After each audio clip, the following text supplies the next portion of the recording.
जय बाबा त्रिलोक भारती जी महाराज की जय। सजाड़ा धाम की जय। सच्चे दरबार की जय। दूणे के धनी की जय। त्रिशूलधारी की जय। जय बाबा की सभी भक्तों को काफ़ी दिन बाद आपको एक छोटी सी कहानी सुनाने जा रहा हूँ। उम्मीद करता हूँ आपको अच्छी लगेगी। आप सभी को मेरी ओर से जय बाबा की। बाबा जी आपकी जल्दी से जल्दी जो भी आप सच्चे मन से अरदास लगाएं वो जल्दी से जल्दी सुने। किसी ने बड़े कमाल की बात कही है कि थोड़ी सी गलती हो जाए तो एक पन्ना फाड़ देना, लेकिन पूरी किताब कभी नहीं फाड़ना। ऐसे ही रिश्ते हैं, थोड़ी सी गलती हो तो किसी को माफ़ कर देना चाहिए, ना कि रिश्ता तोड़ देना चाहिए वहाँ से। छोटी सी कहानी सुनाने जा रहा हूँ आपको एक गरीब परिवार की, जिस परिवार में बाप बेटी और उनकी एक छोटी सी बेटी रहती है और वो दोनों पति पत्नी रहते हैं। उनके घर में बड़ी आर्थिक स्थिति बहुत ख़राब, तंगी बहुत चल रही थी, बहुत गरीब थे। तो लड़की ने पूछा अपने पापा से, वो रोज़ पूछती थी, पापा हमारी स्थिति कब अच्छी होगी, हमारे घर में खुशियाँ कब आएगी। तो उसका पिता उसको रोज़ घर के बाहर लेके जाता था घुमाने शाम को, और दूर पहाड़ था, वो उसको दिखा के बोलता था, बेटा वहाँ दूर पहाड़ पे एक भगवान रहते हैं, उनसे सच्चे मन से प्रार्थना करो, वो अपनी ज़रूर सुनेंगे बेटा, कभी ना कभी हमारे अच्छे दिन आएंगे। कुछ समय बाद भगवान ने उनकी सुन ली और उस आदमी की नौकरी लग गई, सेना में वो भर्ती हो गया।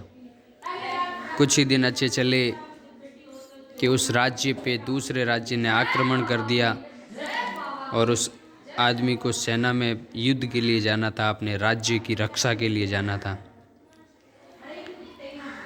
उसकी बीवी की आंखें नम थी और उस बच्ची की भी आंखें नम थी, लेकिन जाने से पहले उस बच्ची ने अपने पापा को एक लेटर दिया, चिट्ठी, और बोला, पापा ये मेरा लेटर दूर पहाड़ी पे भगवान रहते हैं, उनको दे के जाना आप जाने से पहले।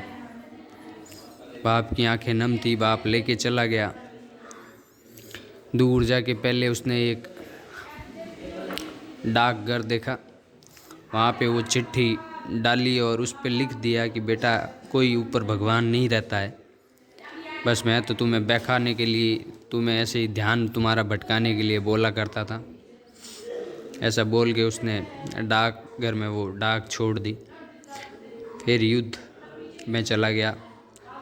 3-4 महीने से ज़्यादा युद्ध चला, सारे सैनिक मर रहे थे और उनके गांव तक ये खबर पहुंच चुकी थी कि उस टुकड़ी में से एक भी आदमी जिंदा नहीं बचा। लेकिन भगवान का करिश्मा ऐसा हुआ कि 4-5 महीने तक कोई भी लेटर भी नहीं पहुंचा, किसी के पास चिट्ठी नहीं पहुंची, क्योंकि युद्ध चल रहा था तो कोई चिट्ठी नहीं पहुंचा पाया। 4-5 महीने बाद एक पतला सा बीमार सा आदमी उनके घर पे आया और लड़की ने पहचान लिया कि ये तो पापा है, क्योंकि भूख और प्यास की वजह से वो दुबला पतला हो गया था। तो लड़की ने गले लगाया अपने पापा को और दोनों माँ बेटी खुश हो गए। इतने में एक और आदमी आया वहाँ पे और वो चिट्ठी लेके आया था और उसने बोला, माफ़ कीजिएगा, 3-4 महीने से वहाँ युद्ध चल रहा था तो मैं आपको किसी को भी चिट्ठी नहीं पहुँचा पाया था। और वो वही चिट्ठी थी जो उसका बाप वहाँ डाकघर में छोड़ के गया था। उसने खोल के पढ़ी तो उसमें लिखा था, हे भगवान, तुम मेरे पापा को जिंदा घर पे वापस लौटा देना। चिट्ठी पढ़ के बाप की आंखों में आंसू आ गया। उसने अपनी बच्ची को गले लगाया और भगवान पे, छोटी सी कहानी है लेकिन हमें यही सिखाती है कि भगवान पे अगर अटूट विश्वास हो तो भगवान अपनी ज़रूर सुनता है। हम में से कई लोग ऐसे हैं जो अटूट विश्वास भी रखते हैं और कई लोग ऐसे भी हैं जो विश्वास करते हैं और साथ ही बोलते हैं हमारी मनोकामना पूरी नहीं हो रही, हमारी मनोकामना पूरी नहीं हो रही। अगर आपका अटूट विश्वास है तो आपकी भगवान ज़रूर सुनता है, आपकी बाबा जी भी ज़रूर सुनेंगे। अगर मन में पूरा विश्वास है, आपके मन में डगमगा जाते हैं आप लोग कहीं तो थोड़े टाइम आते हैं फिर हमारा कुछ नहीं हो रहा। हमारा बाबा जी के लिए संकट काटना कोई बड़ी बात नहीं है। छोटी सी बीमारी, जो छोटे मोटे भूत होते हैं उनको वो हाथों हाथ भगा देते हैं, लेकिन आपके ऊपर टोने टोट के इतने बड़े करवाए हुए हैं लोगों ने, तो उसमें टाइम तो आपको लगेगा। ज़िंदगी और मौत का सवाल है और ये ऐसी बीमारी है, इसकी दुनिया में कोई भी इलाज नहीं है सिवाय बाबा के। इसमें बाबा जी को भी टाइम लगता है, कई बार बहुत टाइम भी लगता है, क्योंकि जो तांत्रिक होते हैं वो कुछ ना कुछ ऐसी शक्तियाँ मारते रहते हैं जिससे सुलझाना बहुत मुश्किल होता है। लेकिन बाबा जी आपकी हर समस्या सुनते भी हैं और समाधान भी करते हैं। बाकी मन में आप विश्वास रखें और हंसते रहें, आप सभी मुस्कुराते रहें और बाबा का नाम लेते रहें।